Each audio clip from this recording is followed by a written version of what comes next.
live on Facebook, YouTube, Twitch, and blasttheradio.com. This is The Lowell Green Show. The number to call and be heard around the world is 613-413-2217. Or email Lowell at blasttheradio.com. And now, here is Lowell Green. We're going to try this again, are we, John? I'm so glad that you're giving me a chance. I don't know what happened yesterday, Lowell. If I had an explanation for it, I'd be a very rich man. Don't worry. It's technology is not quite perfect yet, John. I know very clearly. But you know me. You know me, and I do worry about this stuff. I take it pretty seriously. Anyway, good to see you. Can I tell you something, John? You're not perfect. I'm not perfect, and technology is non-perfect. What? I'm about as close to perfect as you can get. There it is. Now, look, I know that there are 1,000 more important things to discuss this afternoon, but you know, I just can't resist commenting on something that occurred during this past weekend. A loving grandparent writes a few words of wisdom on a birthday card presented to the granddaughter. Sadly, shockingly, the granddaughter turns to the grandmother and says, "Nanny, I can't read this." This is a young lady, graduated top of her class high school, Algonquin College, top of her class, can't read cursive. Now, it's not just her. My understanding is that no high school student in Ontario and Quebec can read or write cursive. I've talked about this before, but when you're actually confronted with it, like I am unclear how these people who can't write or read cursive can even sign their own signature. Maybe they can't. I don't know. You know, the granddaughter is, along with every other high school graduate, just can't read a word of cursive. Now, I'd like to know who made this decision. I mean, cursive is one of the primary means of human communication since before the Middle Ages, for God's sake. And why? Why are our children and grandchildren not being taught to write or read cursive? It may be a digital world, but there is still a very basic need to understand words written with pen and ink on paper. We're confronted with this every single day. You know something? I suspect that the same person, I don't know if they sit in an ivory tower someplace, a castle in Spain, or God knows where, a villa in Florence. These people obviously are not really attached to the real world. But I suspect it's the same person, or a derivative thereof, of the same person who a number of years ago more or less denied the right of young people to learn how to read when they decided that they weren't going to teach phonics anymore. Remember that? A whole generation of kids grew up unable to read properly because somebody, someplace, somehow, some why, decided that, we won't teach phonics anymore. In other words, won't teach them how to sound the words out. Now, when they realize that kids can't learn to read otherwise, or most of them, they went back to phonics. But somebody made that decision. And then, of course, we had this great noble experiment of new math. And my wife, who is, has a master's degree, trying to help her granddaughter with math, couldn't figure it out because she wasn't dealing with numbers in math. She was dealing with flowers. Something about flowers doing this and flowers doing that. That had nothing to do with math. Small wonder, when you go to a Tim Hortons and you give them a $5 bill and you need 25 cents in change and they don't have a computer working, they can't make the change. Uh-huh. Who the hell comes up with these ideas anyway? And why? They're not going to teach cursive so they can't understand, what grandma writes on the card, or half the world's literature for that matter. To be honest with you folks, I don't know what kids are learning today. Now, I'm not suggesting that kids aren't pretty bright, and they're learning some very important stuff. Although they don't seem to be learning any history, certainly not any history. My granddaughter in the Quebec system, for the past 3 years, the only history, Canadian history, that she learned, honest to God, 3 years in a row, the ills of the residential school system. For 3 years in a row, that's all she was taught about Canadian history. Can't tell you anything. I remember, and John, I'm sure you remember when I was doing the Green Line, the Lowell Green Show on CFRA. When I would get a university student and they were trying to pontificate, they always know far better than you because they're in university, right? So I would ask them a very basic question.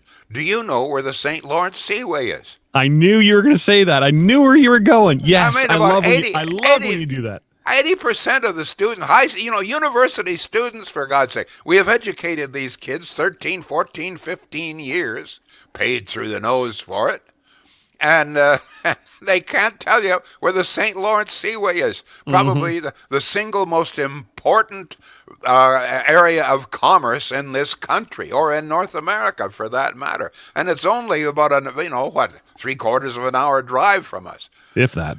Now, just in this vein, this was in the United States. Some of you may have seen. There's a guy who goes around to university campuses and sometimes other places and asks young people, or apparently bright young people, very basic questions. So yesterday, he was on Facebook yesterday, and he's asking, these are young people, look to me 25 or 30, and he said, okay, the war between the North and the South, what did we call that war? First response from a woman, the Korean War. Second response, World War II. Third response, was that World War I? It just went on like it was unbelievable. Then he showed an American flag and said, okay, how many stars are on the flag? 52. Everybody said 52. Well, he said, how many states are there? 52. So finally someone said, no, there's 50 states, and there's 50 stars representing the 50 states. Excuse me. What are the 13 stripes for? Nobody had the faintest idea. The fact that they were the 13, original states.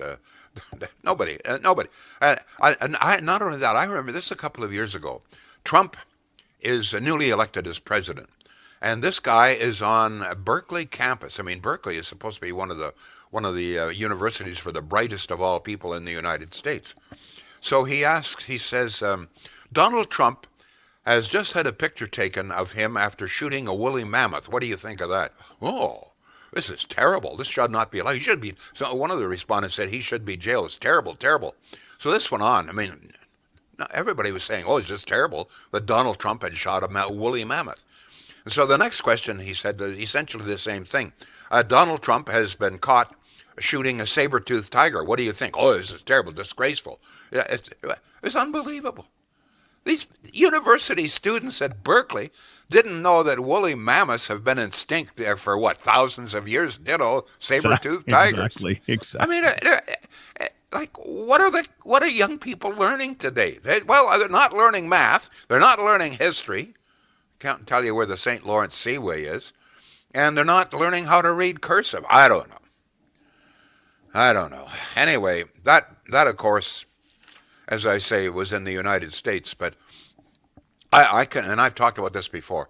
On Canada Day for many years, I did a broadcast from Parliament Hill, during which I conducted a little quiz about Canadian history. And anybody could answer 3 of the questions. It got a beautiful Canadian flag. And the lack of knowledge of Canadian history just boggled my mind. I'll never forget. One day I asked a caller, a gentleman caller, middle-aged caller from the sound of him, said, Juno Beach, what is that? No idea. Next caller, Juno Beach, no idea what Juno Beach was. I mean, how can you be raised in this country, attend school in this country, and not know anything about Juno Beach? Anyway, that's that, folks. I just like to know who the hell makes these decisions. Who decides we're not going to teach phonics? Who decides we're not going to teach cursive? Who decides we're going to not teach proper math? I don't know. Sure like to find out. I cry for my country, folks.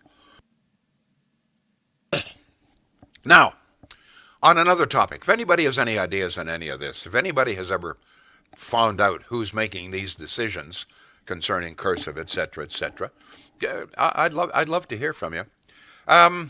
Your reaction to the French language debates? We've had two of them now. How do you think O'Toole did? How do you think Trudeau did? I'm still looking for an answer to this basic question. How come we have two French language debates for about 20% of our population, but only one English language debate for the remaining 80%? I don't understand. Well, very clearly Trudeau's calling the shots, right? I mean, very clearly he needs the Quebec vote desperately, and he benefits because French is his first language. O'Toole speaks, pretty good French, but it's his second language. Can't be quite as fluent. So it creates a disadvantage. So we've got two debates in a debate that gives a definite advantage to Trudeau. And then tonight's debate, and we began to talk about this a bit yesterday before our malfunction, and we find out that off limits, off the menu tonight, will be any discussion of the fiasco in Afghanistan, where we failed our own people terribly. Total, absolute, complete screw up. And we're not going to be allowed to talk about it. Just as we're not going to be allowed to talk about the fact that the two Michaels have been languishing, rotting in a Chinese jail for over 1,000 days, and our government, our Prime Minister, has done bugger all. Anything that you want to discuss, John? We got any texts coming in? Any response? We absolutely do. And fire away, my boy. Touch fake wood. We're staying on the air today. Thomas on YouTube says, "Where do you go, Thomas? There you are. They're learning that their country has an evil/terrible history, and that there can be an infinite number of genders. That's what they're learning in school." To your comment regarding the woolly mammoth that President Trump shot allegedly, Robert says Justin was caught shooting the bull. David, very good. Isn't that great? Not bad for a Thursday. Yeah. David says, who decided this? The former Ontario Liberals. Remember Discovery Math? Oh, yeah. Colleen says, 10 years ago, before retirement, I worked in a bank. A part of my job was opening new accounts. I had teenagers in there opening an account, and when I asked them to sign their name, they were clueless as to what I was asking. I had to show them what I meant. Their so-called signature was more printing than anything else. Well, yeah, they don't learn cursive. That's my question. How can they do a signature if they don't understand cursive? I'm dying to check with my brother, who's got a daughter just out of high school and a daughter and a son still in high school, if they can understand cursive. Or write John, cursive. John, get yourself a card.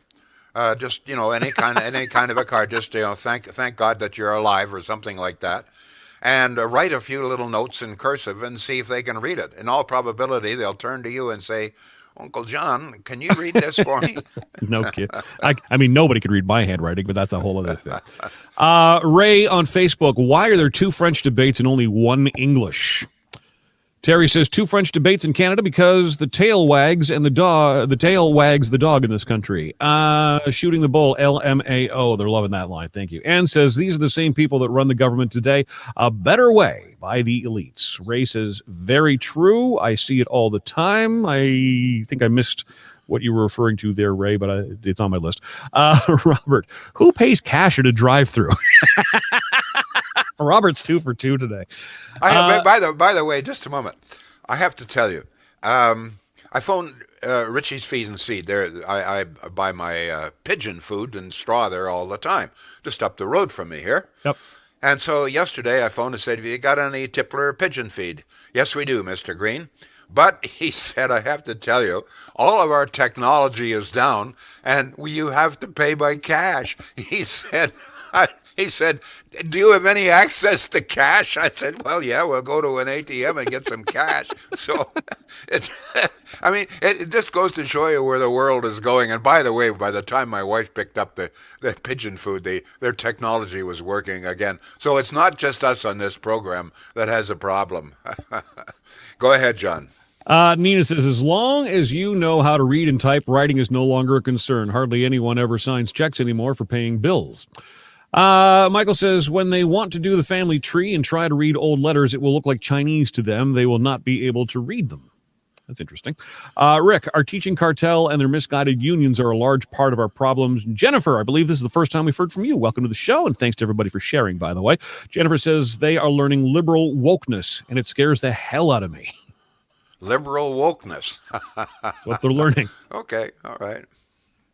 Now, talking about letters, from your parents and grandparents, I have behind me, it's a replica of a letter that my father sent to the Toronto Star in 1932. This is 4 years before I was born. And it includes 15 cents. And he wants to run an ad in the Toronto Star selling skunk oil. And the ad says, and I have it behind me here, it's all in cursive, don't forget. It's all in cursive, and it says, skunk oil, perfect for relieving aches and pains, no smell. And then the address where people, he says, the last time I ran an ad like this, I sold out in a week. So but this is one of my prized possessions because it's my father's very distinctive handwriting. I have framed it. It's hanging on I wish I could show you, but it's hanging on the wall behind me. And you know what? Hang on a minute. I'm going to get it for just a second. Sure. Again, the show is live on blasttheradio.com. We're on twitch.tv/blasttheradio. We are on YouTube/blasttheradio and a variety of Facebook outlets, including the Blast the Radio page, Lowell Green fan page, and facebook.com/the Green. Here he is, back with his father's cursive writing. I can get this out of there. So there it is. That's if I can get that a little closer to your left. There you go. And up a little bit, Lowell. There you go. There it is. Toronto Daily Star, Toronto. There's my father's signature. Kenilworth, Ontario. It's 1934, 2 years before I was born. Cool. So, but what I say is it's one of my prized possessions because it's my father. Very distinctive handwriting, and everybody has very distinctive handwriting. And so it's a constant memory of my father. It's also a very funny letter selling skunk oil. I'll tell you who doesn't sell you any skunk oil, and that is my good friends at Shields and Pakenham. Not a bad. Now, I'm still getting inquiries concerning some confusion. Let me just once again read you a little bit of a letter that was sent to all major appliance retailers in Canada. It says, Natural Resources Canada recently informed the Association of Home Appliance Manufacturers that they intend to move forward, where have we heard that word before, to make federal mandatory energy standard levels equal Energy Star levels for all new home appliances by 2022. The proposal will affect washers, dryers, dishwashers, refrigerators, and freezers to Energy Star levels. Appliances not meeting the Energy Star levels will be ineligible for sale. Now this includes here's the percentage, rough percentage, of appliances that today are being sold but do not meet the Energy Star levels and thus will not be available in about 3 months' time, okay? 77% of freezers, 75% of clothes dryers, 40% of refrigerators, 37% of clothes washers, and 12% of dishwashers. I point this out because starting next year, these appliances will not be available for sale. It will be illegal, apparently, to sell them. Now, I must point out that in many cases, these are the appliances are the most economically priced, all right? They are not Energy Star levels. And starting in 2022, which is next year, it will be illegal to sell them. So my word to you, and I've said this before, if you're looking at appliances, please, not a bad idea to buy one now. I'll tell you why. If all of these appliances are no longer available, what it means is there's going to be a real shortage, which of course will drive up the prices of those appliances that are available. So save yourself a pile of money. Make sure you get the appliance that you want. Contact Shields. Shields will explain it all to you. They're beside themselves, as long, I'm sure, with every other appliance dealer. But once again, this is the government of Canada increasing your cost of living. Thank you very much. More text. Yes, John. Peter has a suggestion regarding that skunk oil that we may not want to make that public again because somebody's bound to try it as a COVID cure. So.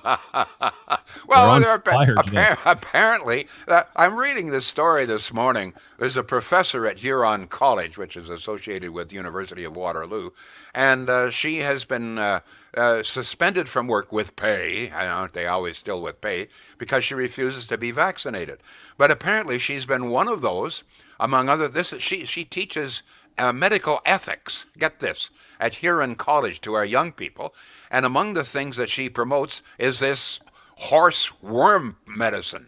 Instead of being vaccinated, she is promoting or has promoted this horse worming medication. So, she's teaching our young people at university, for God's sake. More texts, John. 613-413-2217. Lowell, I'm at the General on rehab and doing well this morning. When I was in the rehab gym, Trudeau's campaign truck showed up for some kind of press show. And where did they park? Right in front of the entrance doors, blocking the road for paratransport to access the lane, instead of parking 100 feet back and walking in so that to show how much the liberal idiots care about the people. We have Sherry saying, my 18-year-old cannot write in cursive and other daughter cannot read it. Robert, you can sure bet that the benefits of fossil fuels are not being taught. Ray says they don't know how to give change. They need a calculator. And Peter points out, give them an old phone and ask them to make a call. They can't regarding teenagers today. An email to Lowell at blasttheradio.com. Thank you, Rob in Carlton Place. I don't know who comes up with things like Discovery Math, but they are still at it. The Ford government had to recently axe a provision in the grade 9 school curriculum that labeled math as racist and teach math in real-life scenarios that encourage equity. Just when you thought it could not get any crazier. Yeah, it's a strange world out there. There's absolutely no question about that. I got into this topic a little bit yesterday, but we had to abbreviate the show, as you know. Now, don't get me wrong. I understand that we have to treat everybody equally. But I tell you, it's damn maddening when I see people who have protested at hospitals, hurled insults and intimidation at doctors and nurses, in some cases even tried to stop ambulances from bringing heart attack victims in. Now some of these people are coming down ill with COVID, and of course they'll go to the front of the line and get treatment at that very same hospital. I don't know what we can do. It's just so maddening. This, by the way, and when I mentioned this yesterday briefly, I got people jumping all over me. Well, one guy, get this, one guy even writes and says, well, none of my friends have ever come down with COVID. I think it's all bullshit. Oh, jeez. What are you going to do? I mean, how can you argue with somebody like that? I mean, it's incredible. But in fact, it's exactly what's happened at Cornwall. There was a protest at the Cornwall Hospital, I guess a few days ago, and so now the health authorities have warned everybody who attended that protest that somebody was infected with COVID there and that they must get themselves tested, etc., etc. So you can be sure, because as we all know, Delta is highly infectious, you can be sure that some of the people who attended that protest, insulting doctors and nurses, etc., etc., will come down and will go to the very same hospital that they were protesting. It's so maddening that it almost makes you wish, you know what, I'm not going to treat these people. Apparently, I'm getting some reports of doctors some places who are refusing to treat patients that have not been vaccinated. They tell us now that in almost every jurisdiction in North America, about 90 to 95% of all people being admitted to hospital are unvaccinated. And don't forget that this means that you and I, as ordinary taxpayers, who've gone to the trouble of getting double vaccinated, that we've got to pay for this. These people are deliberately placing themselves at risk, requiring hospitalization in larger and larger numbers, sadly again, and as a consequence not only costing us all this money, but tying up hospital beds that other people could be using for various kinds of surgeries, etc. It's really quite astonishing what's happening here. It really is.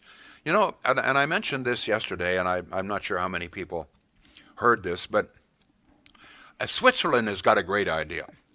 There's a lot of mountain climbers in Switzerland, right?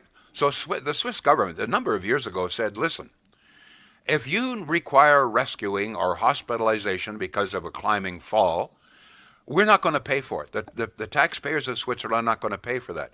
You must take out special insurance. If you're going to place yourself at risk by climbing a mountain, very risky, then you've got to take out insurance. And if you don't have insurance, number one, we're not going to rescue you. And number two, if you require hospitalization, we're not going to provide the hospital. You've got to buy insurance. So there you go. Switzerland has decided, hey, if you're going to place yourself at great risk, we're not going to pay for it.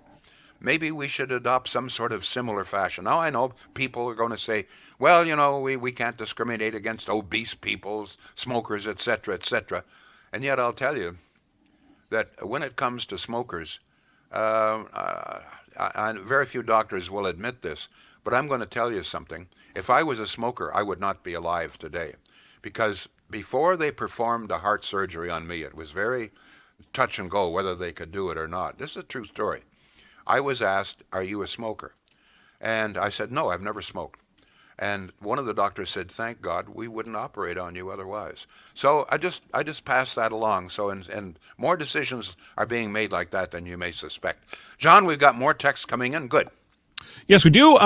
Chrissy is over on Twitch. She says treatment for COVID can cost $25,000. And if you're in ICU, upwards of $50,000. Unreal. Get vaccinated, she says.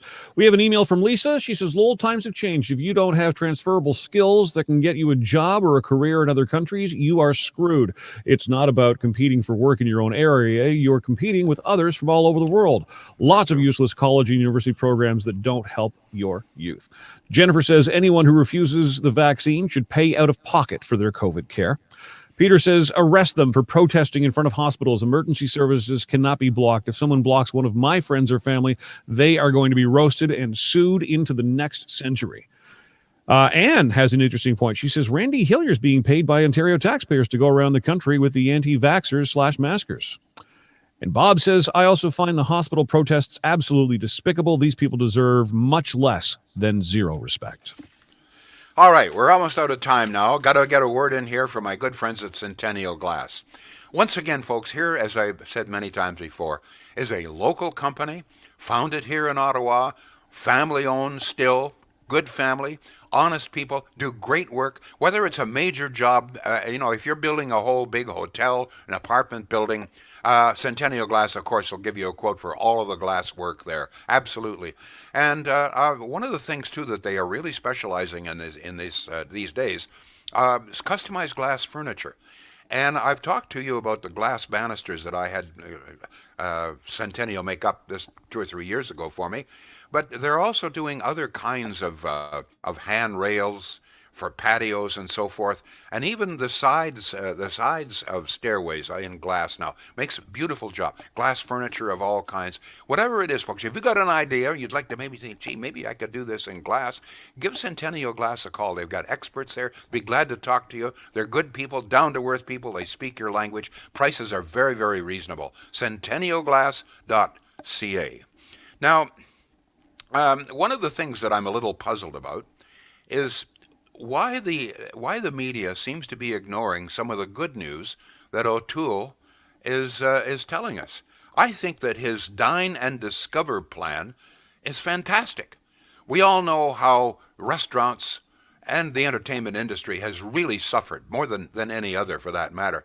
So O'Toole has come up with a very novel idea. He calls it Dine and Discover. What he is saying is that during a month, and they'll decide, he says, when this is really safe to do so, that they will provide a 50% rebate on the cost of all food and drinks other than alcohol, 50% rebate that they will give you if you go to a restaurant and dine in. So you go in, you and your partner go in, and you spend, let's say, $100 on food and a couple of Cokes. You will get $50 back from the government. For 1 month's time, they will decide when this will be safe to do. But I think it's a great idea. And not only that, there's also a 15% tax credit on vacationing in Canada, a maximum of $1,000 each. So these are some innovative steps that O'Toole is announcing, and yet I see nothing about any of this in the media today. These are things that affect everybody. You know, the fact that they're going to forego the GST during December, if elected. That's been virtually ignored as well. But I think this is great. Dine and Discover, 50% rebate on all food and drinks other than alcoholic drinks for one solid month, Monday to Wednesday. This is a slow time in restaurants. So if you go to a restaurant, dine in Monday to Wednesday during the month that they will decide, you will get a 50% rebate. And the money will come right back to you from the government. It's a great idea. Should help the restaurants and not, you know what? Help you and I as well. I mean, the cost of living is soaring, the cost of food. So to think that you can get 50% back. But my question is, how come the media is totally silent about this? I mean, are they that biased that they won't announce something that I think most people can relate to and applaud? Apparently, they will ignore it. You can be damn sure if this was Trudeau, it'd be front page news. John, more text, please. Yes. Peter says, Dine and Discover are solid hits. I would so enjoy this. He says, go to A&W, McDonald's at Setford for fine dining. Explore Canada. Well, the mainstream media doesn't go to average restaurants, only high-end ones. As someone who spent a lot of time in mainstream media, no, A&W is a treat. Anyway, Nina says, would it not be feasible for the hospital security guards to break up these protests and move them along? No, the protests are legal. I have to repeat. Protesting is legal. I don't think it's ever been done in hospitals before, but it's legal. This is public property. So as long as there's no violence involved, it's legal. They're within their legal rights. They're not within their moral rights, but as for most of these people, morality means bugger all anyway. More text, John, please. Yep. Sherry says you look great, by the way. So there's that. And Sonia points out that O'Toole has also said that cell phone rates will come down. Yes. But then I think, so is Trudeau on that. But this idea, this Dine and Discover, this is very novel. And I think it's a great idea, but it's being totally ignored. Have you seen anything about this in any of the newspapers? It's the first I've heard of it. Yeah, you didn't hear about it? No, sir. Yeah, big major announcement yesterday. 50% rebate on food and drinks other than alcohol drinks, Monday to Wednesday for a solid month. Great idea. These businesses out. I agree. We need something. John, we made it through. We made it, my boy. Yeah. Small miracles. Thank you all. We'll be back tomorrow. The Lowell Green Show is seen and heard live around the world at 2 p.m. Eastern. Connect with us online at blasttheradio.com/Lowell Green. Can't join us live? Download the Lowell Green Podcast. Available on Apple, Spotify, Google, and more. Ask your smart speaker to play the Lowell Green Podcast. This is a production of blasttheradio.com.